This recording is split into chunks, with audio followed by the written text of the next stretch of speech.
During this holy season of Lent, we will be looking at passages from the Hebrew scriptures that deal with restlessness. And we will be pairing those scriptures with similar lessons from the New Testament. Again, we see the parallels in both testaments. For those who believe there is little connection between what we call the old and the new, there are surprising and common lessons. We also will see how Jesus took similar situations that his ancestors had gone through and showed us a new way. Like many of you, I enjoy traveling, visiting family, and going on retreat. But no matter how enjoyable the time away is, when it's time to go home, I just want to go home. My suitcase is ready and I feel relief when we hit the road. When traveling home, I confess that sometimes I get a little grumpy. I get grumpy when we hit construction and detours, when the weather gets bad and slows us down, or when we stop to eat and the food upsets my delicate constitution. Oddly, my grumpiness happens in the very midst of blessings. Time with family and friends, the sights of wondrous things.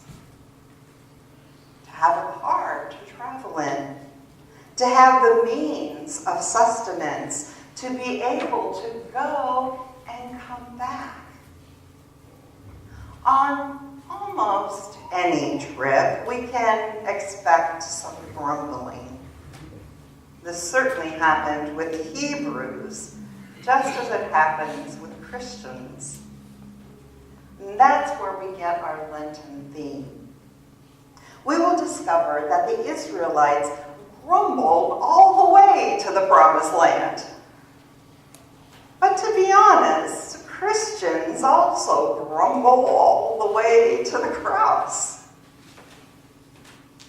Now, the Hebrew people must have been incredibly eager to get home to the Promised Land after so many years of promises and years of waiting and years of bitter slavery in Egypt. How they wanted to enter their promised home. How many times had they told the children and the children's children about the covenant promise that God would bring them out and set them in a place that would forever be their home. The night before their release, they must have been excited, but also apprehensive when they sat down for their Last Supper in Egypt, placing sacrificial blood on their doorposts as death moved through the land, claiming the firstborn of all but the Hebrews. Now, the house of Jacob had grown incredibly large. Exodus 12 tells us that there were 600,000 men. But the Hebrew word there means contingent. 600 aleph means 600 contingents, and a contingent was about 10 people. So 6,000 men, of course they only counted the men, add to that even more women, and all their children. And then add to that, what the writer says is that a mixed multitude that went up with them, and very much livestock, both flocks and herds. Now that mixed multitude that went up with them were people from the social strata that was on par with the Hebrews. They took this opportunity to go with the Hebrews and escape Egypt, and many of them would stay with God's people. So the bottom line is this was a humongous group of people and animals. And this huge group had to travel together, share communication, resources, and follow Moses. This was quite an undertaking, physically, mentally, and spiritually. God does not take them by a direct route. Two reasons are given. First, if they were confronted in battle by another group of people, which was a real possibility, they might turn back to Egypt. And second, God wanted to confuse the Egyptians. So from the beginning, even though they were in pursuit, they began wandering. And from the beginning, they began grumbling about both petty things and very real concerns. When this wandering began, which would lead them to the Red or the Reed Sea, the Hebrews grumbled. And I'll give you a moment to read that cartoon because I thought it was hysterical. They demanded to know what on earth was Moses doing in leading them on this circuitous route. They had just breathed the air of their first freedom. And they wanted to know why on earth were they wandering.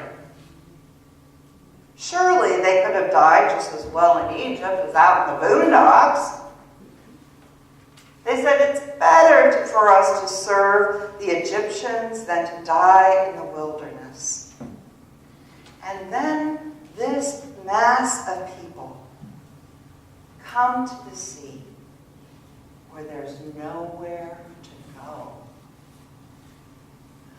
God's plan was to walk right through the sea. Can you imagine the look on their faces when they heard that? But the waters split, and the people went through on dry land.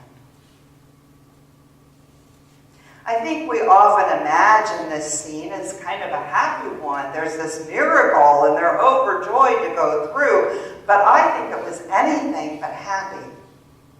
God caused a wind so ferocious, so hard, that it divided the water. The people were affected by that wind. There was now a path through the water, but the people had to pass through the walls of that water with the wind raging. The courage it took them to walk through was amazing. I can't imagine doing it. I can't imagine urging our children to walk through this. And at some point, they wouldn't be able to see the shore behind them or the shore in front of them. But they went. Tens of thousands of men, women, children, animals. They crossed over.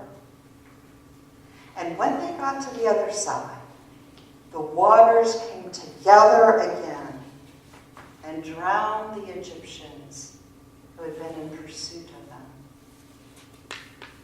And after those waters crashed together again, the people stood on the shore, looking at the sea, and they sang. The liberation of the Hebrews was an amazing act of God's grace. But after that blessing, the people were wander in the wilderness for 40 years.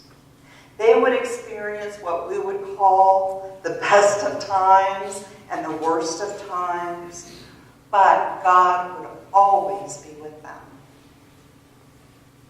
Our Lord Jesus Christ had a similar experience.